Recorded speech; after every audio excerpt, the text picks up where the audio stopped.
Good morning, I'm Naresh Margo. The headlines.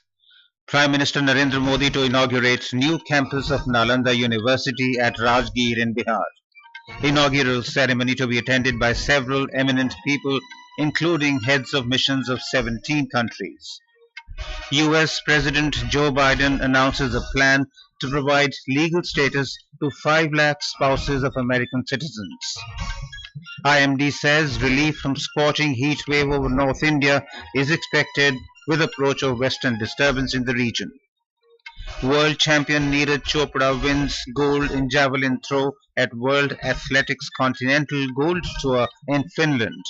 And in T20 Cricket World Cup, Super 8 round begins today in West Indies, USA to take on South Africa. Now the news in detail. Prime Minister Narendra Modi will visit Bihar today to inaugurate the new campus of Nalanda University at Rajgir in Nalanda district. The inauguration function is scheduled to begin from 10 a.m. at Sushma Swaraj Auditorium in the university premises. Nalanda University is conceived as a joint collaboration between India and East Asia Summit EAS countries. The inauguration ceremony will be attended by Bihar Governor Rajendra Vishwanath Arlekar, Chief Minister Nitish Kumar, and External Affairs Minister Dr. S. Jaishankar. Several eminent personalities, including the heads of missions of 17 countries, will also remain present at the function. Equipped with state-of-the-art infrastructure, the university campus is spread over 450 acres.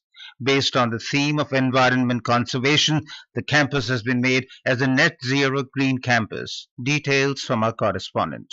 After the inauguration of the new campus of the university, Prime Minister will also address the gathering of students and faculty members. The university, which has been established on the line of ancient Nalanda University, has a total number of 6 schools which offer postgraduate PhD programs in different disciplines. Students of 30 countries are presently enrolled at the university in different disciplines. Elaborate security arrangements have been made at Rajgir in view of Prime Minister's program. Dharmendra Kumar Rai, Akashvani news, Rajgir. Chief of Naval Staff Admiral Dinesh K. Tripathi called on Prime Minister Narendra Modi yesterday. During their meeting, the Prime Minister was briefed about various operational, administrative and infrastructural activities being progressed by the Indian Navy.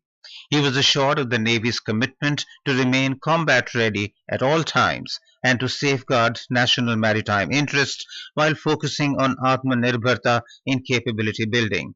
Mr. Tripathi also informed the Prime Minister about various initiatives towards nation building, as well as the focus on training and welfare measures for all personnel and the emphasis on tri-service synergy by enhancing integration across various domains. National Security Advisor Ajit Doval and his U.S. counterpart Jake Sullivan attended an industry roundtable on the U.S. initiative on critical and emerging technologies in New Delhi yesterday. Both Indian and U.S. national security advisors emphasized the importance of India and the U.S. leading in technology. Mr. Doval and Mr. Sullivan chaired the second meeting of the India-U.S. initiative on critical and emerging technology in New Delhi on Monday. The two national security advisors resolved to support enhanced collaboration across the governments, industry and academia with a particular focus on semiconductor technology and manufacturing, sustainable agriculture and food security. Vice President Jagdeep Dhankar said that information is power and fake news can create disaster of unimaginable proportion. Addressing the officer trainees of the 2022 and 2023 batches of the Indian Information Service IIS in New Delhi yesterday, Mr. Dhankar said that as communicators, the IIS officers are the custodians of public trust. As IIS officers, you are enjoined and equipped to act as a bridge between the citizens and their elected governments. You are the live contact with the people. You have to see that this bridge is functional 24/7 and well greased by authentic information that carries highest degree of credibility and sanctity. It is your service that has made aware the entire world, not only Bharat, that facing all odds of weather, terrain, how electoral process of this country has earned name and fame. Talking about the stability and maturity of the Indian democracy, the Vice President said that Bharat has created a world record in this election with 642 million voters, which is the highest ever voter turnout in the world.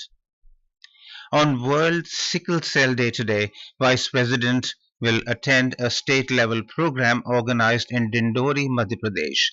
This program will be organized at Government Chandra Vijay Mahavidyalaya, Dindori this morning.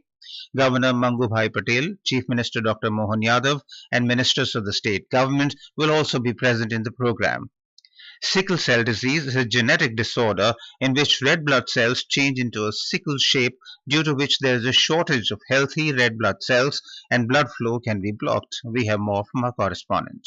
Prime Minister Narendra Modi inaugurated the Sickle Cell Elimination Mission 2047 at the national level on July 1st last year from Shahdol district of Madhya Pradesh. 17 states of the country are included in the National Sickle Cell Elimination Mission. In Madhya Pradesh, sickle cell screening of around 1 crore 11 lakh citizens is to be done in 89 development blocks of the tribal dominated districts under this mission. Around 49 lakh 17,000 people have been screened so far, out of which 1 lakh 20,000 493 are sickle carriers and 18,182 are identified as sickle patients. 22,96,000 genetic cards have also been distributed in Madhya Pradesh. Sanjeev Sharma, Akashvani News, Bhopal. Union Skill Development and Entrepreneurship Minister Jayant Chaudhary yesterday conducted a comprehensive review of the operations of the Directorate General of Training DGT in New Delhi. He appreciated the efforts of the DGT towards reinvigorating and reimagining one of the long-standing skilling ecosystems and adding more than 5,000 institutions over the last decade.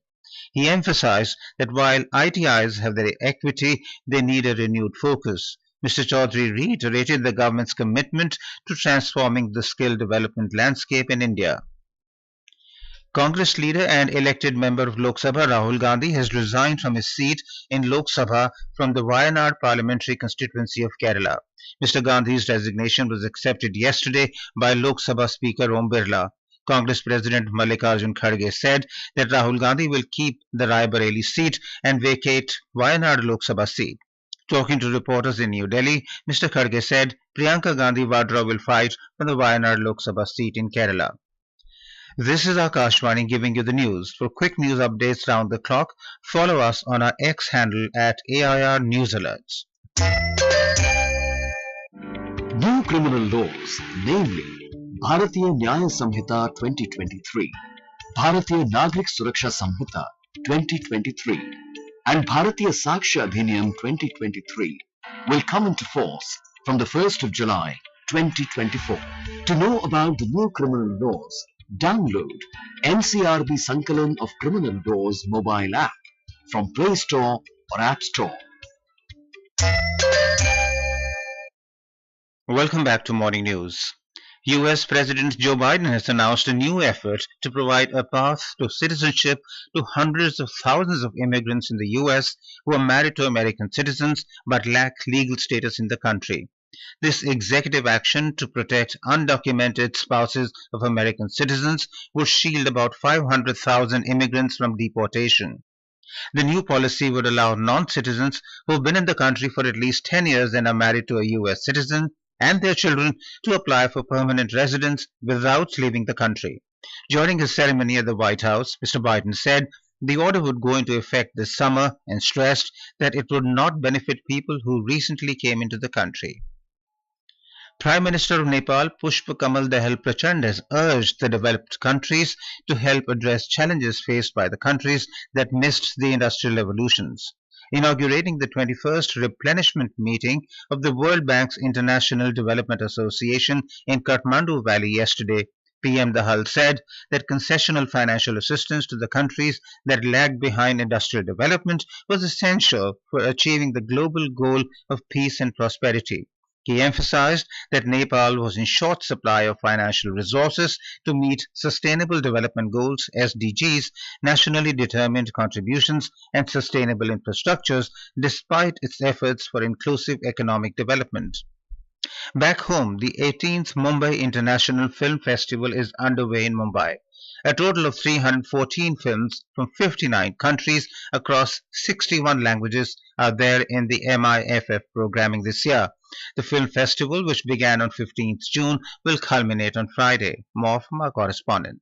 In the 18th Mumbai International Film Festival today, various acclaimed films including Memory Footprints, Will with Wings, The Rebellion of the Flowers, Against the Tide, Children of the Coast, Reason Behind the Murder, and The Old Young Crow will be screened. Panel discussions titled Empowering Change, Amplifying Impact Through Short Films, and Dissemination of Shorts, Penetration, Reach, and Exposure have been scheduled in the morning sessions. A masterclass on editing, shaping characters will also be held today. Prarthana, Akashvani News, Mumbai. Relief from scorching heat wave over North India is expected with the approach of a western disturbance in the region. More from our correspondent. Parts of North India, including Delhi, Punjab, and Uttar Pradesh, are likely to witness slight relief from heatwave in the coming days, as the heatwave to severe heatwave conditions prevailing over these regions are likely to gradually abate from today onwards. The IMD said heatwave to severe heatwave conditions very likely in many parts of Uttar Pradesh until tomorrow and over Punjab, Haryana, Chandigarh, Delhi, Himachal Pradesh, Uttarakhand, Jharkhand, and Bihar until today. Heatwave conditions are very likely in isolated parts of Jammu, Kashmir, North Coastal Andhra Pradesh, North Madhya Pradesh, and North Rajasthan today. The IMD further forecasts that heavy to very heavy rainfall with isolated extremely heavy falls very likely to continue over sub-Himalayan West Bengal, Assam, Meghalaya, and Arunachal Pradesh today, followed by isolated heavy to very heavy rainfall. Pallavi Parmar for Akashvani News, Delhi. On to sports now. Olympic and world champion Neeraj Chopra has won the gold medal in men's javelin throw competition at the World Athletics Continental Gold Tour at the Paavo Nurmi Stadium in Turku, Finland. He topped an 8-man field with a best effort of 85.97 meters last night. Chopra began steadily with a throw of 83.62 meters. Local favourite Oliver Helander pushed him for the lead, taking the top spot with an 83.96 meter throw in the second round. However, Chopra responded with his best throw of the day, a soaring 85.97 meter effort in his third attempt. In the ICC Men's T20 Cricket World Cup, the Super 8 round is beginning today. All the matches of this round will be played in the West Indies. The first Super 8 match will be played between the USA and South Africa today at Sir Vivian Richards Stadium. India will take on Afghanistan in their match tomorrow. 8 teams have qualified for this phase. The first group consists of India, Australia, Bangladesh and Afghanistan, while the second group consists of the USA, England, the West Indies and South Africa. The top 2 teams from each group will qualify for the semi-finals. The teams have to play 3 matches in the Super 8 and need 2 wins to reach the semi-finals. The winning team will reach the final, which will be played in Barbados on 29 June. And now for a look at today's newspapers, it's over to Subhadra. Thank you, Naresh. Amid the raging row over the national eligibility cum entrance test, the Supreme Court says can't allow even 0.001% negligence in NEET, reports Hindustan Times. The Times of India notes the severe heat wave conditions on its front page under the headline, Heat claims 5 lives in Delhi, warmest June night in 6 years. Power demand peaks at all-time high of 8,647 megawatts. The Indian Express says that Israel has deepened Rafah operation as the US envoy visits Lebanon to stave off a wider war. Thai Senate okays landmark bill to legalize same-sex marriages, writes the Asian Age. And finally, while most of us in the plains are having a tough time struggling to cope with the blistering heat, the Kutia Kond tribes of Lanjigad in Odisha's Kalahandi district are using age-old methods ranging from application of castor oil to donning breathable attire, writes a pioneer. With that, it's back to you, Naresh. Thank you, Subhadra. And now before we end the bulletin, the headlines once again. Prime Minister Narendra Modi to inaugurate new campus of Nalanda University at Rajgir in Bihar. Inaugural ceremony to be attended by several eminent people, including heads of missions of 17 countries. US President Joe Biden announces a plan to provide legal status to 5 lakh spouses of American citizens. IMD says relief from scorching heat wave over North India is expected with approach of Western Disturbance in the region. World champion Neeraj Chopra wins gold in Javelin throw at World Athletics Continental Gold Tour in Finland. And in T20 Cricket World Cup, Super 8 round begins today in West Indies, USA to take on South Africa. And with that, we end the morning news. Have a nice day.